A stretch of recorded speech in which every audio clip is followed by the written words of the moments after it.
Assalamualaikum warahmatullahi wabarakatuh. Alhamdulillahi wa binastain ala wadin wassalatu wassalamu ala nabiyil mursalin wa ala alihi washabihi ajmain. Assalatu wassalamu ala sayyidi ya Rasulullah usbiyadi kullatilati ini. Alhamdulillah la nikmatil Islam wal iman wa kafa bima minima. Alhamdulillah ala kulli hal. Segala puji bagi Allah dalam segala setiap kondisi. Jadi kita bersyukur pada Allah bukan hanya dalam kondisi baik tapi posisi nggak bagus pun kita bersyukur. Supaya kita memang tunduknya hanya pada Allah, bukan tunduk pada manusia, bukan takut dengan manusia, tidak takut ditakutin apapun dengan takdir kita. Kalau kita mendapatkan takdir yang buruk hari ini, insya Allah kita kejar takdir yang baik di kemudian hari. Jadi sikap optimis itu luar biasa. Jadi semakin orang itu tambah beriman, semakin orang itu insya Allah akan lebih sukses. Sukses kenapa saya kelihatan agak dablek ya, kerasa tidak kok kayak Ridwan kok udah kaya, udah sukses, gampang aja ngomong.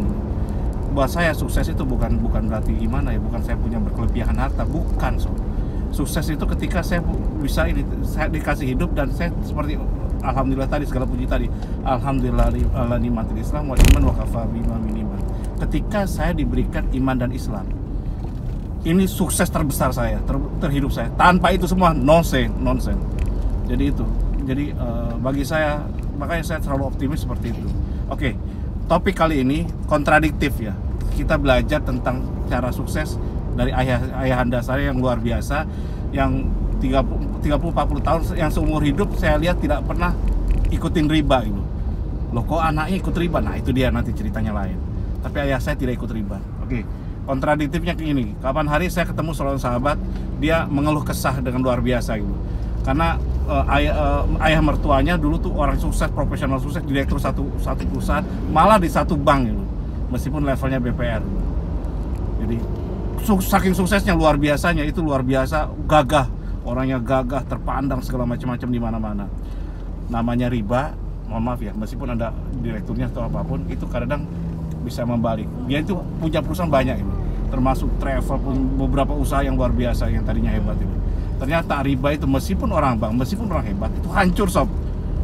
Dan betapa kagetnya riba itu kadang ngegerogoti kita semua. Bukan hanya keberkahan hidup akan hilang gitu. Nah tiba pada masanya ketika umur 60 tahunan, 55 tahun, udah diserang sakit, perusahaannya juga tutup, bangkrut segala macam-macam, bla bla bla bla. Dan itu masuk sakit, dia tidak terbuka dengan keluarganya. Dipikir dia hanya punya hutang sebesar 2,5 miliar dari sebuah bank rakyat lah gitu loh, yang BUMN gitu. Ternyata bukan di situ aja sob utangnya yang dijaminkan. Betapa kagetnya ketika pas, karena dulu kalau ini gak usah tahu lah kamu katanya, biarin urusan saya. Jadi istrinya tidak tahu, keluarganya tidak tahu, karena dia ngerasa hebat gitu. Karena dia udah pejabat hebat, udah hebat di mana-mana dihargai. Kalau ketemu tuh gayanya udah lain sob, wibawanya udah kelihatan gitu. Nggak kayak saya double kayak ginian, kayak gini santai aja. Ini saya dengan istri dan anak, coba lihat istri saya yang cantik, yang nemeni saya susah dan duka, susah dan senang gitu. Mudah-mudahan saya bisa membahagiakan beliau ya Allah. Di akhir sholat, di tiap sholat saya ngomong, ya Allah, wa junubana ya Allah, junuban mustaghfirin ya Allah, sekiranya aku berdosa, belum bisa jadi imam yang baik buat istri dan anakku, maaf Pak, jangan kau timpakan musibah ya Allah, anugerahkan berkah padaku ya Allah, sehingga aku bisa membahagiakan mereka gitu. Jadi itu dia. Jadi tujuan saya adalah menjadikan istri saya tajir sob. Belajar dari siapa? Dari ayahanda saya yang tajir.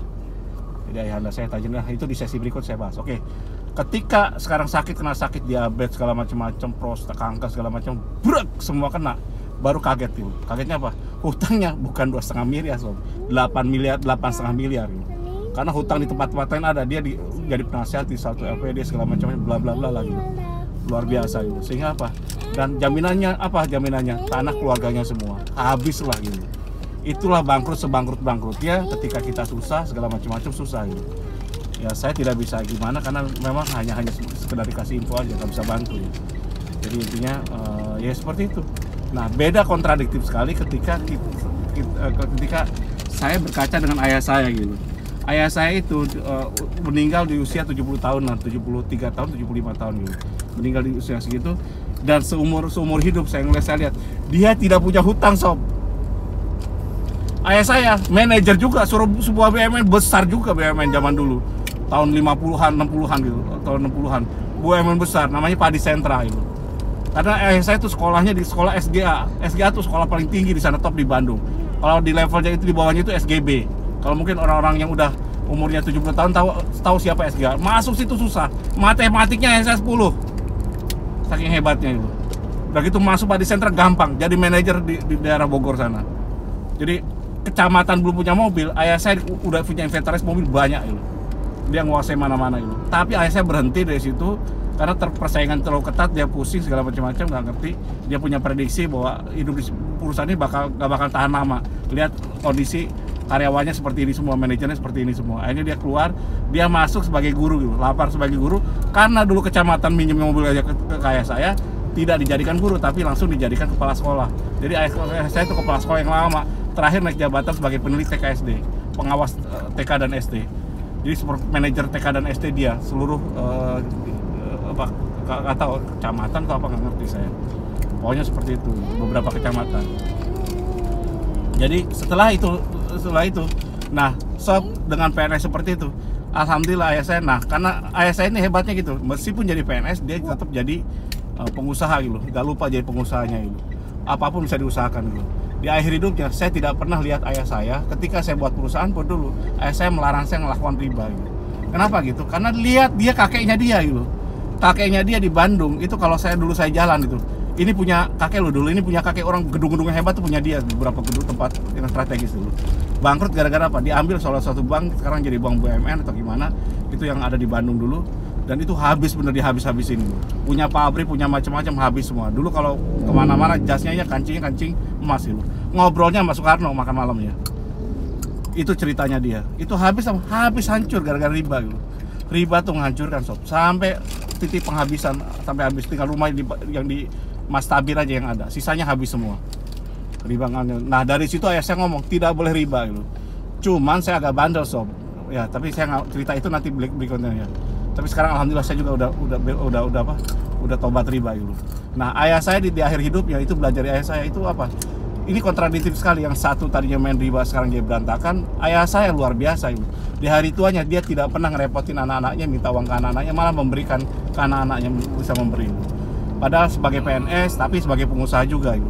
Dia usaha percetakan, usaha pupuk, usaha macam-macam pernah dia lakukan gitu. Dan alhamdulillah itu barokah. Padahal anaknya banyak, 9 orang plus anak angkat 1, 10 jadinya. Jadi di akhir hidupnya juga alhamdulillah seluruh anaknya dikasih tanah gitu. Dikasih tanah, dibagi tanah segala macam-macam. Jadi hampir semuanya udah punya rumah sekarang ini. Jadi ternyata apa, meskipun anak banyak tidak mengurangi rezekinya gitu. Meskipun seperti itu. Dan ketika dia meninggal pun dia berobat mungkin sekitar 100 jutaan lebih ya. Berapa kali dia dirawat di rumah sakit Jantung Harapan Kita sebelumnya lagi, setahun sebelumnya, terus pas dia meninggal juga sama. Itu ternyata apa? Tidak ngerepotin. Kenapa? Tidak ngerepotin saya, karena dia udah siapkan dia pengobatannya sampai biaya untuk pernikahannya anaknya yang terakhir nanti Ali itu yang laki, kan yang terakhir laki mau nikah itu disiapkan biaya nikahnya, biaya seserahannya segala macam-macam. Dan dia bapak juga udah siapin untuk ibu loh. Jadi ayah saya itu udah siapkan membuat ibu saya itu tajir. Ketika bagi tanah tadi, beberapa bidang tanah dijadiin miliknya dia gitu, miliknya ibu gitu. Jadi ibu itu kalau jual satu tanah aja, satu kaping tanah itu bisa hidup 2-3 tahun gitu. Jadi ya dia charity aja, setiap saat ngasih ke anak-anak, butuh sesuatu anaknya dikasih, yang paling susah segala macam-macam, ada yang susah, ada orang tetangga yang susah. Dia malah kemarin pas corona pun kita ungsikan ke keluarga lain. Kenapa? Banyak orang yang datang ke rumah gitu. Ibu saya nggak pernah bisa nolak gitu. Semua dipanggil datang, ya itu tadi ngobrol-ngobrol. Saya nggak ngerti ya, kenapa orang itu ngobrol, Wan, ibu gak bawa uang, Wan. Loh, emang kenapa? Buat ibu? Enggak, bukan, Wan. Ini buat bu itu. Kenapa? Karena dia sering ngajak ngobrol itu, dia mungkin butuh uang, Wan. Kamu siapin uang 200.000 loh.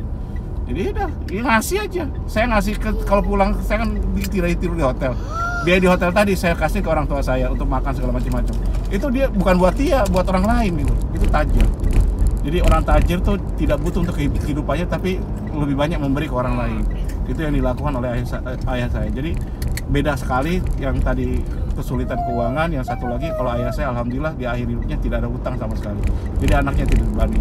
Semoga saya bisa melakukan ini, semoga saya umur 50 ke atas ini saya bisa membahagiakan istri saya, bisa membuat istri saya tajir seperti yang dilakukan oleh saya kepada ibu saya.